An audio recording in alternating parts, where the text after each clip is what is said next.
everyone, it's Kelly Marie here for Simon Says Stamp, and I'm so excited to be making a Fairy Friends shaker card today with you guys.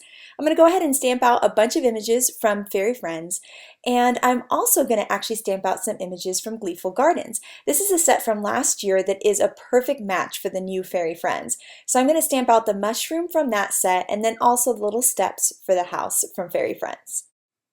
Now it's time to add some color to these images. So I'm going to be using my Copic markers, which are my absolute favorite, and we're going in fast motion here since there's a lot to color for this card.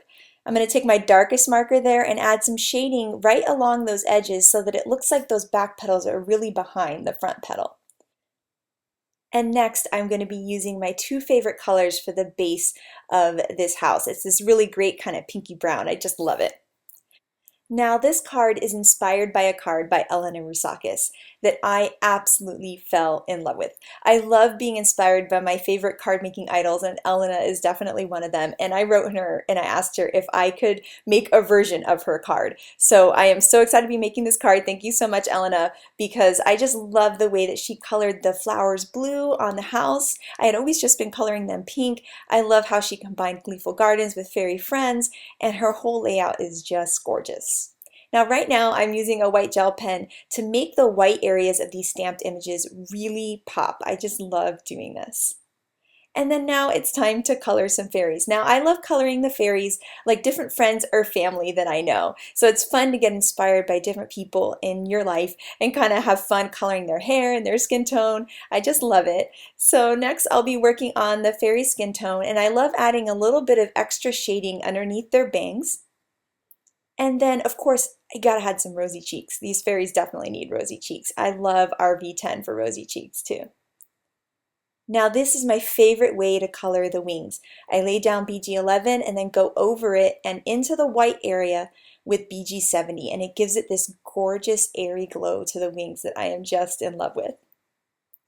And now I'm going to color the fairies' dresses to match some purple flowers that are going to be on the card, and then the other fairy is going to get a pink dress that kind of matches the door of the house.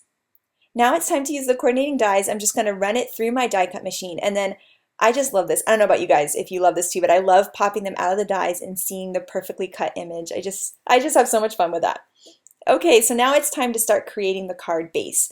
I'm using the largest of Lawn Fawn stitched rectangle dies, and I've die cut some white cardstock, and now I have the brand new butter ink. I love this. It's kind of this glowy, really light yellow. And so I'm going to take this with a foam ink blending tool, and I'm just going to bring this off and then onto the card. And I want to create this kind of glow to the sky. I don't want a plain white card, but I also didn't want blue in the background either. So I thought this nice little glow would seem really magical and very fairyish. And so I thought this butter color was just perfect. And now I've cut another piece with that same size rectangle, and I'm going to take freshly cut grass ink with some foam ink blending tool again and do this for the grass because I wanted the grass to really match the sky. So that's why I didn't use colored cardstock, because I wanted it to have that same ink blended look. So I'm just bringing on the ink just like before to create this nice bold green grass. And now I'm just going to clean off my craft mat with my stamp chamois. And now I can go ahead and stamp a few more images, and one is this flower from Chirpy Chirp Chirp. I just love this cute little flower, so I'm going to use that on the card too. Now I use the coordinating dies to cut these out also, and all of these pieces are now ready to go on my card. I'm using the new stitched rectangle frame, the largest one, to cut some mermaid cardstock to create a frame for the scene. And now it's time to start laying everything out onto the card. Now everything is where I think I would like it, so I'm taking the Have a Magical Day sentiment from Fairy Friends and I'm curving it onto the block. I kept messing around with it till it was the perfect curve, and I'm going to stamp it out in some black licorice ink. Now it's time to add some of those little stars from the set to just kind of fill in the background, and it's going to go along with all of those little shaker pieces that are going to be flying around later on too. Now, I have a tendency to always forget where I wanted to put everything on my card, so I take a picture of just about every card before I start to lay everything down. I'm using some tape runner to adhere everything down because I want everything to be flat against the card so that all of the shaker pieces will kind of fly in front of the whole scene. So I'm just going through and adding everything and making sure that it's adhered down really well. And once I've added all of my pieces, It's time for glitter. Every fairy card needs glitter. So I'm using a Wink of Stella clear pen to add to the stars and to the fairy's wings. Now it's time to start working on the frame for the card. So I have my largest of the stitch rectangle frames, and the largest of the small stitch rectangles fits right inside of that. So next I'm going to be taking the largest of the scalloped rectangles, and we're going to line these up. So I'm cutting some mermaid cardstock with the largest of the rectangle stackables, and you're going to see that now I'm going to use that largest of the small stitch rectangles, which is the same as the interior of that frame. I'm going to line that up right in the middle and cut an opening that you're going to see that's going to line up perfectly with this new stitched rectangle frame. So I've got that on there, and now that frame is going to line up with that opening, and it's going to look so cool. So I'm going to add some adhesive to the back of the frame and get that on there, just like that.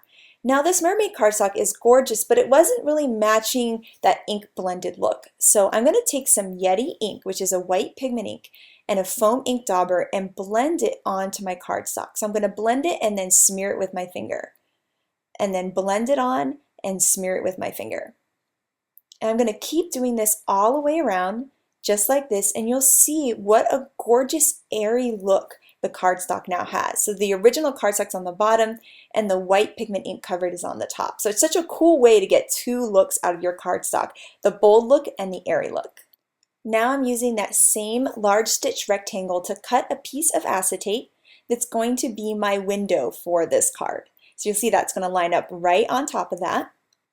I'm using some score tape on my scallop frame and just going to peel off all of that backing. It's a nice, strong, sticky adhesive, and I can lay my little window right on top. And you'll see I got it all crooked, but it doesn't matter because no one's ever going to see the back part of that, thank goodness. So now I've got a window perfect for my card. So here I've got this big old roll of foam adhesive. I am going to take this and I am going to fold a big long piece in half. So you'll see I'm kind of sticking the foam to each other, and now I've made it double thick, but I actually want it to be triple thick because I really want a lot of room for the sequins to move around. So I'm going to peel back that adhesive and just roll it over one more time to create triple thickness of this foam. So now I can just rip that piece right off, and then I'm going to cut that triple thick foam in half because I don't need such a wide piece. I really only need a 1/4 inch wide piece. So I'm going to cut that in half, and now I've got a bunch of little strips that are ready to put onto the back of my frame. Now I'm going to take these triple thick foam pieces and line those up right onto this rectangle window. So once we have those all lined up all the way around, it's going to create the reservoir for all of our shaker pieces to move around in. So now I've got a nice little rectangle wall going on. And now it's time to add the shaker bits. So I have some Lucy's Little Things in Fairy Lights, which are just so gorgeous. And then I'm also going to add some Martha Stewart Star Glitter in this beautiful aqua color and in white, just to add to the shakerness of it all. Now that I've got all of those in there, I want to make sure I remove any stickiness from the inside of this foam tape. So I'm using my powder tool that normally I use for heat embossing. I'm going to use that to get rid of any stickiness. So I'm really going in those crevices and making sure that there's no stickiness there so that those shaker pieces really do move around in this card. Now I've taken off the backing of that foam and laid it right on top of my image, and you can see the cool shaker card that has now been created. So I'm going to cut a standard size card here, so it's going to be 4 1/4 by 5 1/2. I'll fold that and crease that really well with my bone folder. And now I can add this to the back of my card. So now the entire shaker is the card, which I think is so cool. So I'll add that right on there, and now I've got a shaker that is also a card. I just love that scallop frame so much. It kind of reminds me of a shadow box kind of look. That's what I was hoping to go for. And I think it could be fun to do lots of other stamp scenes in the same style of shadow box shaker card. And I just love shaking that around. It's just so much fun. So thank you guys so much for watching today. I hope you have an absolutely amazing day. Bye!